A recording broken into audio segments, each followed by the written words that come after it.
Hey vinyl community, Mark here again from Sound Matters. Today's topic is another one of those frequently asked questions that I get asked over at the website, which is how often can you clean vinyl records, or how often should you clean vinyl records? Is it possible to over clean them? We're going to answer that today in this video.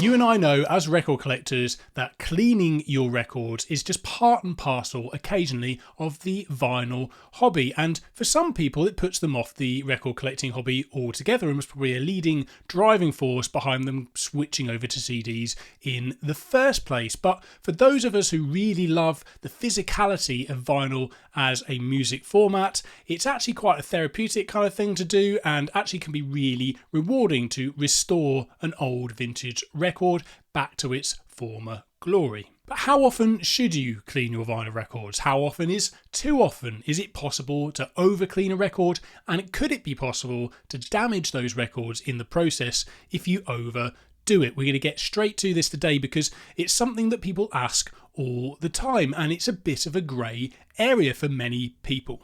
So the short answer is, this is, as a question, much like asking how long is a piece of string. In reality, it depends. There are so many different caveats to this. I mean, how often do you play your records? Are they used or new records? How religious are you at the best practice of storing those records? There are so many different aspects that affect this question, and it really depends on the scenario, and it depends on your listening habits and your habits as a record collector.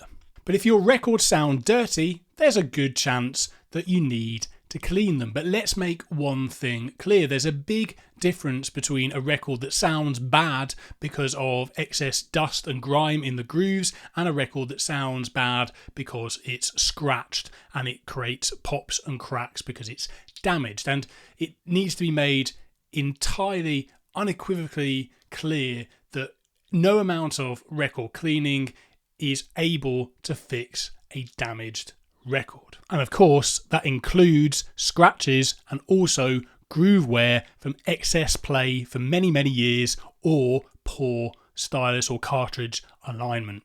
So when we talk about how often you should clean a vinyl record, much of it actually depends not only on the circumstance of the record, whether it's used or whether it's new, or how often we play them and how we treat them, but also it depends on whether we're talking about dry cleaning a record using something like a carbon fibre brush like this one here, or whether we're talking about the many different wet cleaning methods, from hand cleaning using record cleaning fluids, and there's all kinds of different fluids and companies out there that do that. Our recommended record cleaning fluid company is down in the description below, but we're talking about record cleaning by hand and also record cleaning machines and all those methods. Now, when it comes to cleaning records in terms of the dry sense with just a carbon fibre record brush, I believe this is something we should do very carefully, and there's a right and a wrong way to use one of these brushes. Again, I'll make sure there's a link in the description below on how we should actually use these brushes to be safe and effective, but these should be used on a daily basis as part of your listening habits, both before you play the side and after you play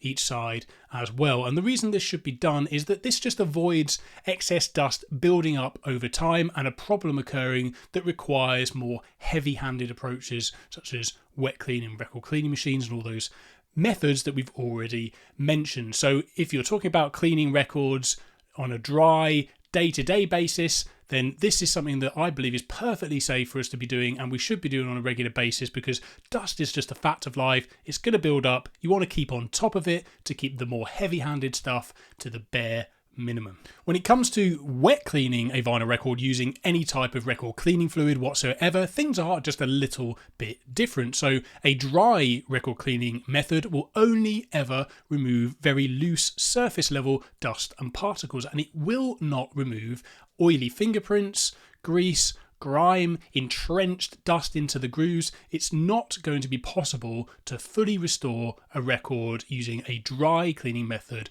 alone. So occasional wet cleaning, and wet cleaning in general, if we're coming back with used records in particular, is imperative if we want to restore those records back to their former glory. That being said, Each time that we expose a record to more heavy-handed approaches using wet cleaning methods or using record cleaning machines, we're exposing the surface of the record to more contact with other surfaces, whether it be our hand or record cleaning brushes, and also record cleaning fluids. And some are obviously safer than others, and the best record cleaning fluids will always be very gentle, effective, and safe. However, it should be said that if you're regularly using very high alcohol concentrate record cleaning fluids, this could have consequences down the lines as well. So choose your record cleaning fluid very carefully indeed. So to summarise this part of the topic, in an ideal world, we want to limit wet cleaning as much as possible, and regular use of a carbon fibre record brush and good record storage practice is obviously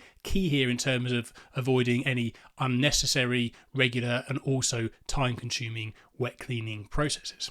Next caveat is that used records should always be cleaned before you play them back. So very, very rarely when you buy a used record from a record store or online or any other place from that matter, will it be in absolute pristine condition unless the previous owner never spanned the record or was very, very meticulous at record care. So we want to remove all the dirt and grime from the previous owner as much as we possibly can. And there's kind of two sides to this really. It's just like, not only is the record going to sound better, but also we've got to consider the longevity of our stylus, because ploughing a dirty record will very quickly wear down the stylus tip and you'll need to replace it. And as you and I know as record collectors, some of these styli can get incredibly expensive. So always clean your used records before you play them. Your stylus and your ears will thank you. Now, closely related to the used record topic, of course, is that very, very dirty, very heavily soiled used records may require several record cleaning runs in order to actually sound their best. So if we clean a used record and we're underwhelmed at the results, or worse, it starts to sound even worse, which can actually happen, it's well worth giving the record another 1 or 2 or possibly even more cleans and observing the potential improvement. Many of these used records have very stubborn entrenched dirt in the grooves, particularly say if they were played dirty over many years, and this can be difficult to remove with one single pass of a record cleaning process alone. So you may need to repeat this process to return the record to its former glory. Patience is key here, but it's absolutely worth it and so rewarding in the long run.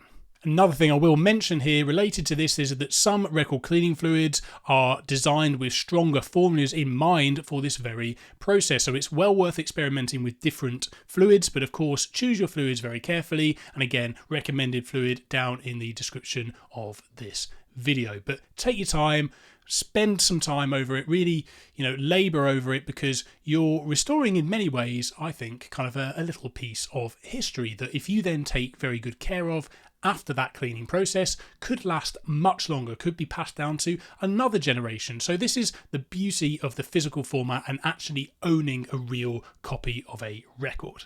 So last caveat before I summarise this video then is that, surprisingly to some perhaps, new records actually very often benefit from a clean as well. And this might sound pedantic and perhaps even a little ridiculous. I mean, after all, why would you clean a brand new record straight from the factory? But the fact remains really that often there are contaminations from the factory, so things like paper flakes on the surface of the record, which is the minimum side of it, but also surprisingly sometimes things like release agent from the manufacturing process of a record. But most likely of all, your record, unless it's in a anti-static sleeve, but even sometimes then still will almost certainly 9 times out of 10 will come statically charged straight from the factory. I'm sure a lot of you have observed this as record collectors, and one of the best ways to neutralize static for a long period of time is to wet clean a record. It will do it almost instantly and it's long lasting. So clean your new records before they hit the turntable, particularly if they are statically charged. So what's the bottom line here then? Let's summarise this topic. Ultimately, when it comes to record cleaning, we want to keep our records as clean